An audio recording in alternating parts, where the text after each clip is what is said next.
30 years ago this week, actor Rob Morrow was on Whoopi Goldberg's talk show she had back then. You know, when she was relaxed, smiled, happy, didn't scowl all the time. It was a pleasure to watch. This interview centers upon Morrow's acting journey, coming to New York City at age 17, and how he got into the business. And they talk about that he wasted a year smoking weed. And then they went to commercial break, giggling, and came back, and he couldn't finish his story. Whoopi. Well, maybe The View should take that course of action so they're, relaxed and meandering instead of angry and pointed. So here we go. 30 years ago this week, Rob Morrow on the Whoopi Goldberg Show.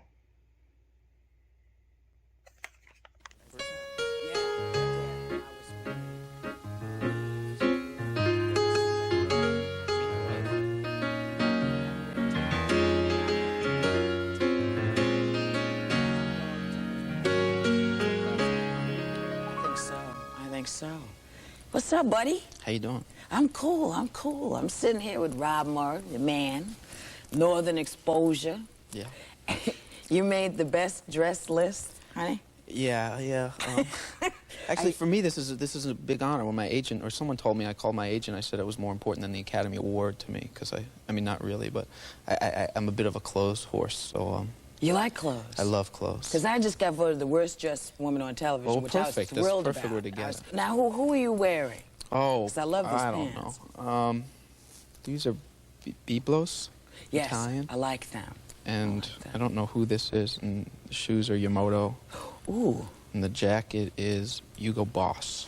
Ooh, so you kind of combine folks. You're a combination dresser. Yeah, I would say. I like that. Who's the socks by? Because, ooh.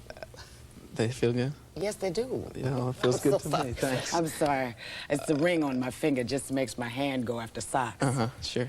Well, I don't know who the socks are. Well, maybe during this commercial break we can take Who's off your your shirt shoes. by? This shirt is by Fred Siegel. Yeah? Yeah. It's nice. I like Fred Siegel. Me too.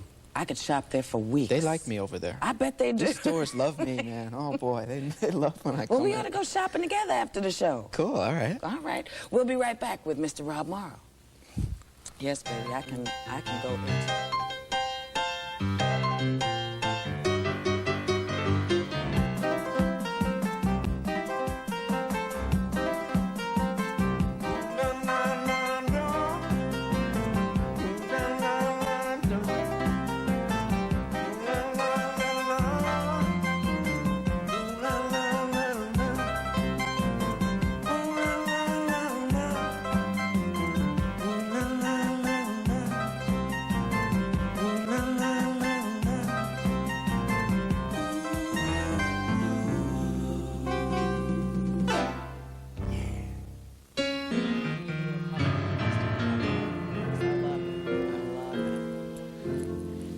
Thank you so much, Jerry. Thank you. Rob, you having a good time, man?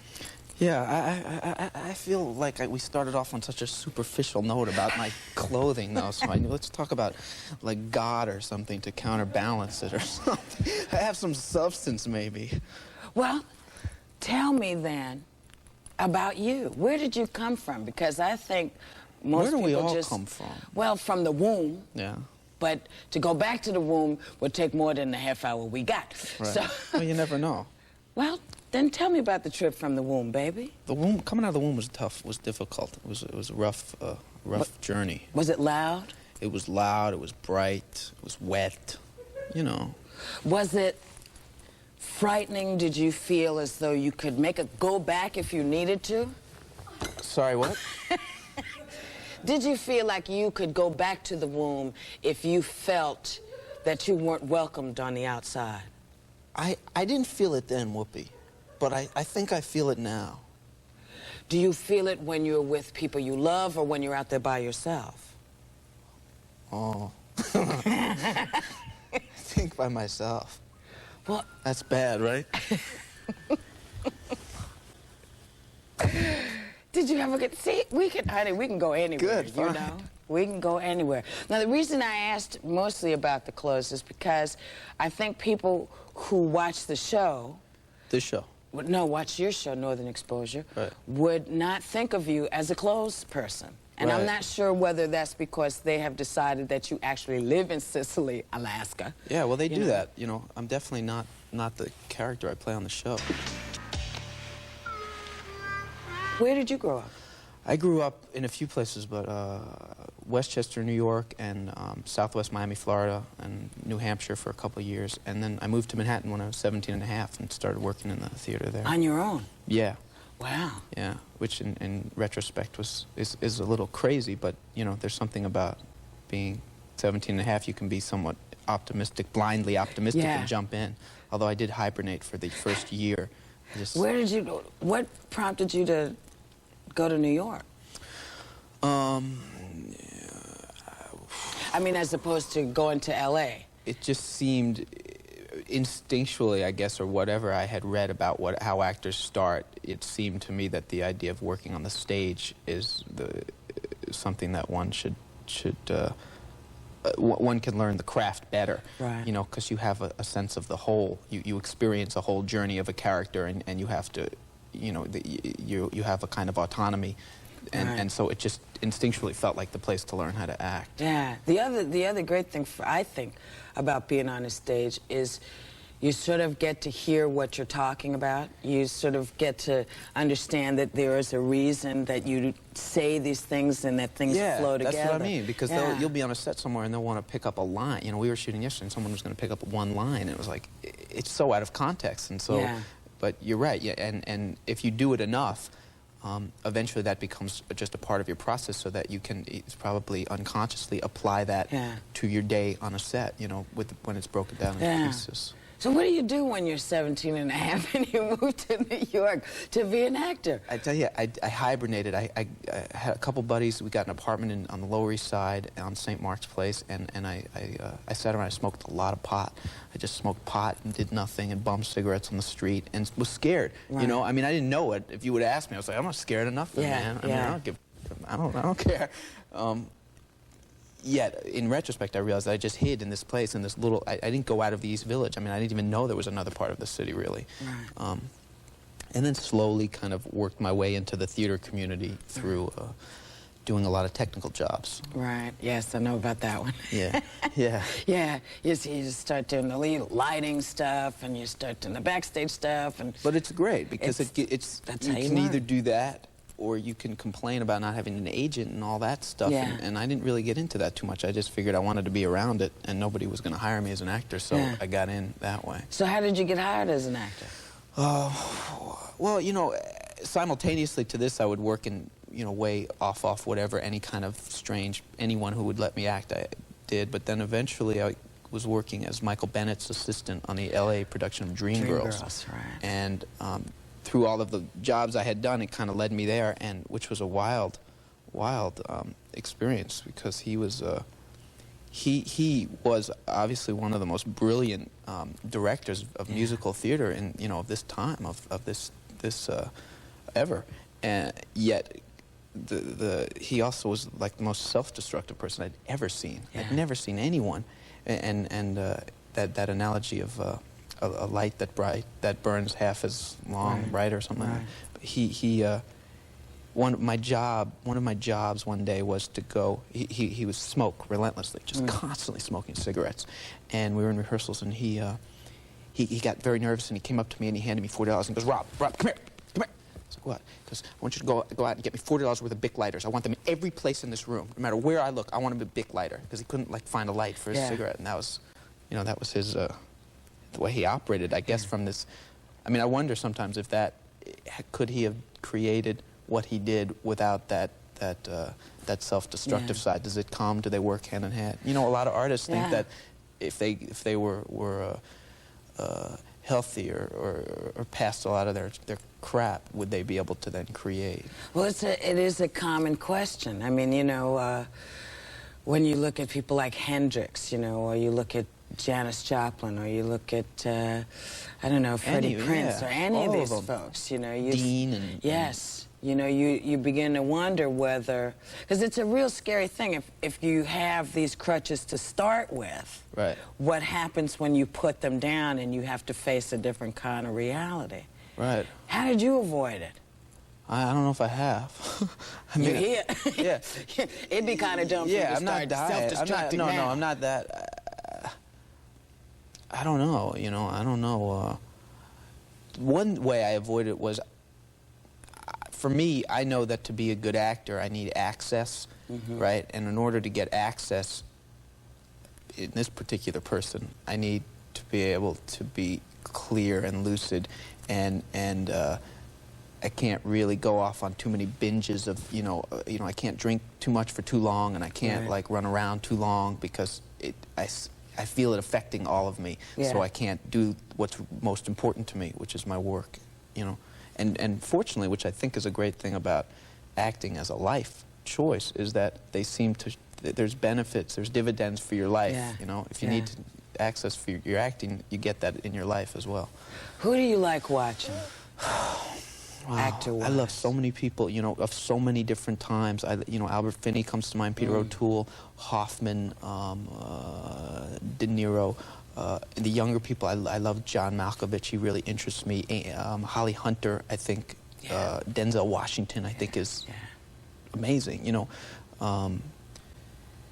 lists, just lists and lists and lists and lists. There's so many great actors, and I love watching their work. Well, we're gonna... I like really watching you. Oh, thanks. I have moments. Yeah, you do. I have my moments. We'll be right back with Rob Morrow. So you trained in New York, or did you ever formally train, or what? You just, that's what you want to see. Yes. You know, if you're seeing you up there, that's great. Well, yeah, you know, but you want to, when you look at yourself on a screen, you want to feel like the person next to you is seeing, well, not the person next to you, but the person 10 rows away from you is seeing that character.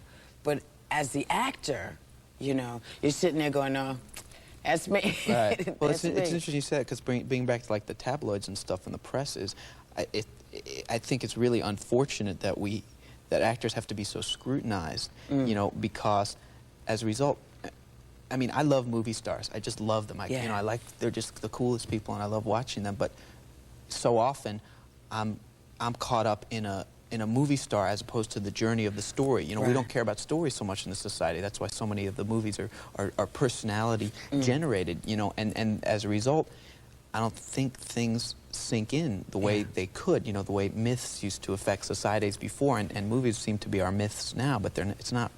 It's not mythic. The movies aren't mythic. Because they're personality driven. They're not about stories, and yet I can get transported in a movie that's where there's non-stars but really talented actors. I can be transported into the story, but because of the economics, it's so difficult and frustrating. And you know, to be a working actor, you have to have publicity, so you have to court it.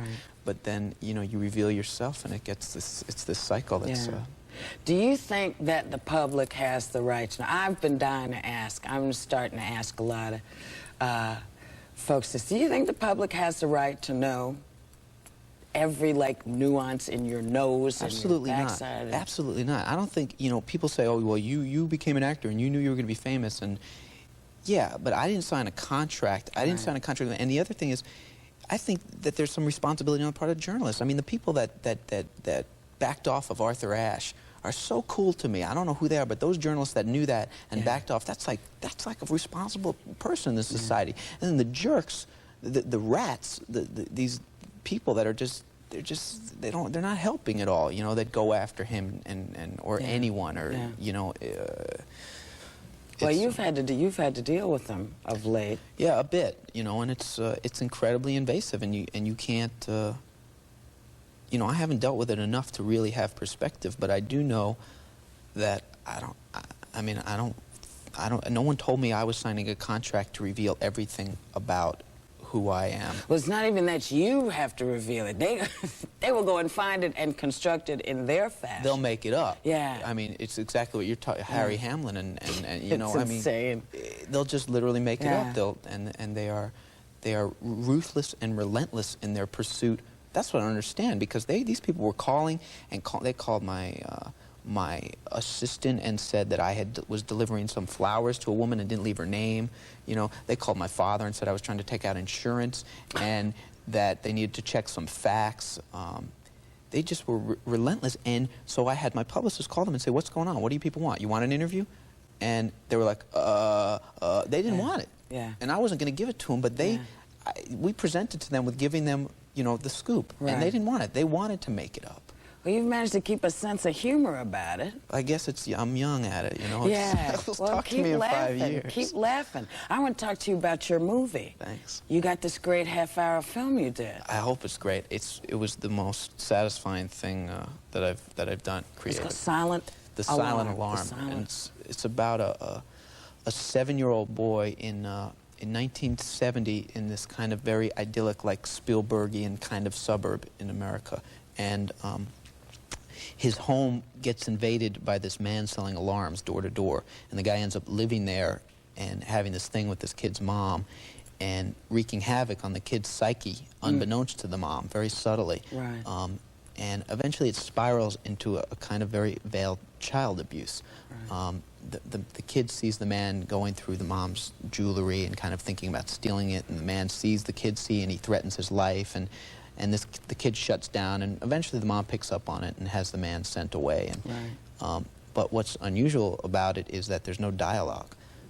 It's very subjective, and it's done through a lot of reactions and just trying to make people go through this kid's journey. Why no dialogue? I love the idea. Yeah, it wasn't intentional. I started to write the story. As an actor, I have so much downtime, so I'm always writing, and it's always bad. Nothing's ever been good to take a next step, you know? But finally, I got on something, and I felt like I had something finally that I could take to another step, be it a play or a movie. And as I was writing this kid, I was on to about page 2 or 3, and I realized no one spoke. And then I realized the reason that was because I was in this kid's point of view, and kids don't use words, are not how they express themselves, really. You know, it's emotional, it's visceral, and it's not so much, they don't have language. And so I kind of thought, wow, this is a great, conceptually, this sounds really interesting to me, because if kids don't use language and we can get in that world, you know, we're conditioned to hearing language, so if the audience isn't hearing words, they may go into that visceral place, and I just lost my train a bit. They'll get into that place and sort of maybe react to what they're feeling rather than what they're hearing. Exactly, and I know I had a point. That happens with me all the time. Well, hold on to it. Okay. Search for it. Okay. Because we're going to commercial. We'll be right back with Rob Morrow. Shit, I hate that.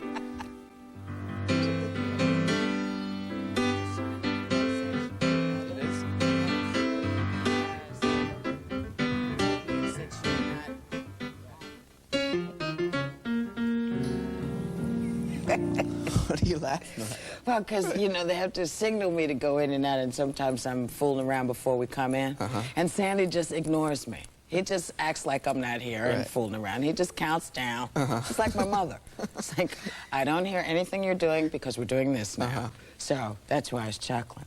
Now, did you remember where you wanted to get to? No. Well, does that mean then you'll come back and perhaps you'll find it then? Yeah, I'll come back when it's done, hopefully. Cool. Can't wait to see it. Great. I'm glad you came. Thanks, me too. I hope it wasn't too superficial. I'm glad we got that. No, I think we got it. Good. We didn't talk about Clinton, which I would have liked to have, but... Well, I thought he kicked butt. He kicked butt. He kicked butt. He kicked butt. I think it's... I guess one shouldn't say fait accompli, but it sure seems it, and it's exciting. I hope so. I keep my fingers crossed. I feel optimistic. Yeah, me too. Good. Hope you do too. We'll see you tomorrow night. Oh, good night, Donna.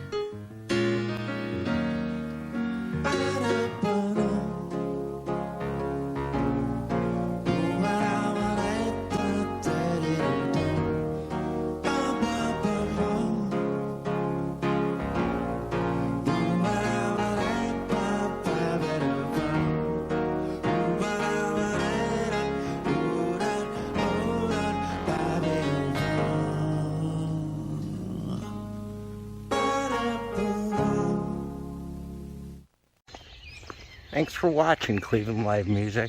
If you like staring into the sun with me, hit the subscribe button. There's Patreon and GoFundMe information in the video descriptions. Thanks for the support, and thanks for making the channel grow.